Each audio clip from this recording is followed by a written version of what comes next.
గతంలో మీరు జీవించిన లైఫ్ స్టైల్ ఉంటుంది కదా ఒకటి, డైలీ లేచింది అనేది రొటీన్ జీవితం. దానికి ఇప్పుడు మీరు ఉపాసనలోకి వచ్చిన తర్వాత 15 సంవత్సరాల నుంచి ఉపాసనలో ఉన్నారు. ఈ లైఫ్ స్టైల్కి ఏమైనా చేంజెస్ చేసుకున్నారు?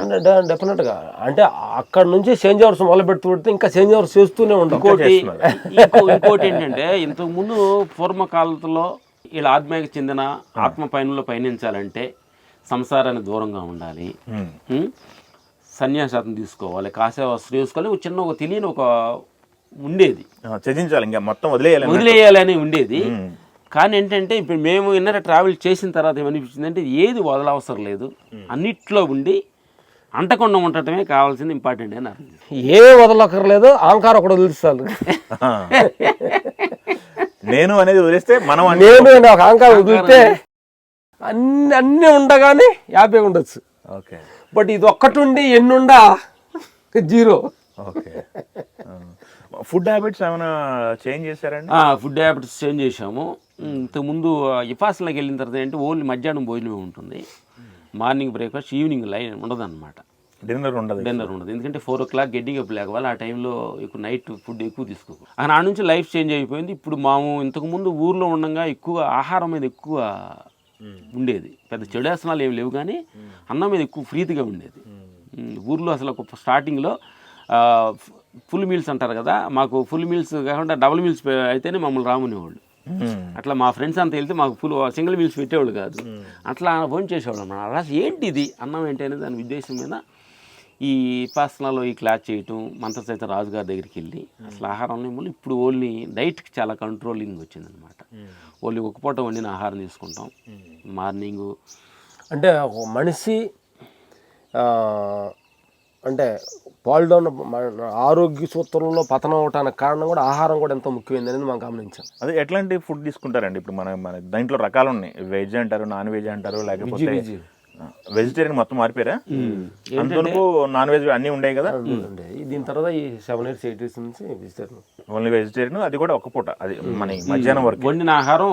ఇక వైట్ రైస్ 15 years అయింది మానేసాము, మొత్తం మానేసాము. అంటే ఇది సిరిధాన్యాలు ఉంటాయి కదా, అట్లా వారానికి రోజుకి ఒక రోజు అట్లా మార్చుకుంటాము. ఆకుకూరలు ఎక్కువ తీసుకుంటాము, ఫిష్ పదార్థాలు, బీరకాయ ఇట్లాంటి ఫిష్ పదార్థాలు ఎక్కువ తీసుకుంటాం. ఫ్రూట్స్ మార్నింగ్ జీడిపప్పు, ఈ నానేసిని, ఇది బొప్పాయి ఇవి తీసుకుంటాం. ఈవినింగ్ ఓన్లీ లైట్స్ ఏదైనా ఆహారం తీసుకుంటాం. ఎందుకంటే మేము పడుకునేటప్పుడు 7-8 కల్లా పడుకుంటాము, మార్నింగ్ 3కి లెగుస్తాం అనమాట. అందుకని డైటింగ్ చాలా కంట్రోల్. ఓకే, మీరు ఏ రోజైతే ఇండస్ట్రీకి వచ్చిన మొదటి రోజు ఎలా ఉన్నారో ఇప్పుడు అలా ఉన్నారు. నాకు తెలిసి ఇండస్ట్రీకి వచ్చి 30 years అవ్వట్లే మీరు? మేము చెన్నై 86 వెళ్ళాం. 86 ఎన్ని సంవత్సరాలు అయింది? 86, 7, 30+ అయింది కదా. 94 అంటే ఆల్మోస్ట్ 38 years, 37, 38 years.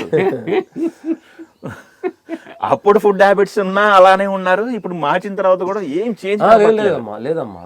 అప్పుడు ఫుడ్ హ్యాబిట్స్ కి మార్చబట్టి ఇలా ఉన్నాం, మార్చుకుని ఉండే వేరే టైప్ ఉండేది, మారిపోయేవాడు. అది ఓకే, ఫిజికల్ ఫిట్నెస్ ఏంటి సార్? ఫిజికల్ ఫిట్నెస్ సీక్రెట్స్ ఏంటి? మార్నింగ్ డెఫినెట్ గా 5 o'clock సూర్య నమస్కారం, కపాలభాతం, ప్రాణాయామం చేయిందే అసలు టిఫిన్ బ్రేక్ఫాస్ట్ చేయండి. మార్నింగ్ లేచినప్పుడు వాటర్ తీసుకుంటాం, 1 liter వాటర్. మీకు అవుట్డోర్ వెళ్ళినప్పుడు ఎట్లా? మీ అన్ని అవుట్డోర్ వెళ్ళినా కానీ, మేము ఫారెన్ వెళ్ళినా కానీ యోగా మ్యాటు, వాటర్ బాటిల్, తర్వాత డ్రై ఫ్రూట్స్ అనేది మా దగ్గర ప్యాకేజీలు వెళ్తాం. ప్యాకేజీలు చాలా ఇన్స్పైరింగ్ లైఫ్ లీడ్ చేస్తున్నారు మీరు. ఎందుకంటే ఇంకోటి ఏంటంటే అమ్మా, అనుకున్నది ఏంటంటే లైఫ్ అనేది ఏంటంటే ఇప్పుడు మాకు అర్థమైంది ఏంటంటే లైఫ్ వచ్చేటప్పుడు ఏం తీసుకెళ్ళాలా, పోయేటప్పుడు ఏం తీసుకెళ్ళాలి సంగతి అందరికీ తెలుసు, కానీ అనుభవాన్ని తీసుకెళ్తాం. ఓకే సార్, మీరు చెప్పారు, ఓకే లైఫ్ స్టైల్ చేంజ్ చేసుకున్నారు, వచ్చారని చెప్తున్నారు. నలుగురికి ఈ లైఫ్ స్టైల్ తెలియాలి, దీంట్లో ఉన్న విషయాలు తెలియాలని బాహాటంగానే అందరితో డిస్కస్ చేస్తున్నారు, ఎక్కువ రీచ్ అవ్వాలని చూస్తున్నారు మీరు. అంటే ఏం లేదు, మన తల్లి కూడా ఏంటంటే మన పిల్ల వాడికి మంచి ఆహారం, మంచి వాడి జీవితం బాగున్నట్టు కోరుకుంటుందో, ఈ ఆత్మస్థితిలోకి వెళ్ళిన తర్వాత తన అనే దాన్ని కూడా అందరు మన అనే భావన, వసుదేవ కుటుంబం అనేది వచ్చేస్తుంది మాకు. వచ్చినప్పుడు అంటే నేను ఆరోగ్యం ఉన్నాను కాబట్టి నువ్వు కూడా ఆరోగ్యం ఉండాలి, నా పిల్లోడి కంటే కూడా పక్క పిల్లోడు కూడా బాగుండాలనే ఒక సెన్స్కి ఏర్పడుతుంది. ఈ ఆ ఉద్దేశంతో దీన్ని చెప్పటం అంతే తప్ప దీనివల్ల మాకేదో నిలబాటాలు వస్తాయి, మాకేదో గోల్డ్ మెడల్ వస్తాయని కాదు. ఇప్పుడు మీ హెల్త్ సీక్రెట్కి ఎంత ఆనందంగా, ఎంత ఆరోగ్యంగా, ఒక నో డాక్టర్ నో మెడిసిన్స్ లేకుండా మాకు 58 years 59 years వస్తుంది. అంత అంటే అన్ని ఎంత జీవిత పోరాటంలో సాధించుకొని ఒక ఏలుముద్రగాళ్ళు జీవితం అనేది ఒక సాధారణ జీవితం అట్టడుగు నుంచి కూడా వచ్చి ఈ జీవితంలో కూడా ఎంత అద్భుతం ఉందా, దీన్ని మనం అనుభవాన్ని ఇంకోళ్ళకి పంచాలనేది అనే ఉద్దేశం తప్ప వేరే ఉద్దేశం కాదు. చెప్పండి. హెల్త్ సీక్రెట్, మన ఇన్నర్ ట్రావెల్స్, మన ఫీలింగ్ ఏంటంటే యాక్చువల్ మేము తెలుసుకున్న విషయం ఏంటంటే 4 విషయాల్లో మనిషి కరెక్ట్గా ఉండాలని. ఏంటండి అవి 4? ఒకటి ఆర్థికంగా, అంటే 4 చక్రాల బండి కనుక ఉంటే పడదు మనకు. మన జీవితం కూడా 4 చక్రాల మీద నడవాలి. జీవితం అనేది ఆర్థికంలో నుంచి గెలవాలి, ఆరోగ్యంలో గెలవాలి, ఓకే, ఆత్మస్థితిలో గెలవాలి, 10 మందికి ఆదర్శప్రాయంగా ఉండాలి. ఈ 4 అనేది మనిషి జీవితానికి పరిపూర్ణం. ఆర్థికంగా ఉండి నీ అంత ఆరోగ్యం ఉండగానే అది ఎక్కడో ఒక వెళ్తుంటుంది. అసలు ఆరోగ్యం బాగా డబ్బులు తింటానికి ఉంది, తినలేవు నువ్వు. అంటే ఆస్తులు ఎన్నో ఉండి ఆ ఆరోగ్యం ఎక్కువ ఉంది, వెళ్తుంటుంది. తినటానికి బాగా హెల్త్ ఉంది, డబ్బులు లేవు, బయటికి వెళ్ళే ప్రపంచం లేదు, దానిలో లోపం ఉంటుంది. తర్వాత ఆరోగ్యం ఉండవు, ఆస్తిపరంగా ఉండవు, నీ క్యారెక్టర్ లెస్గా ఉంది.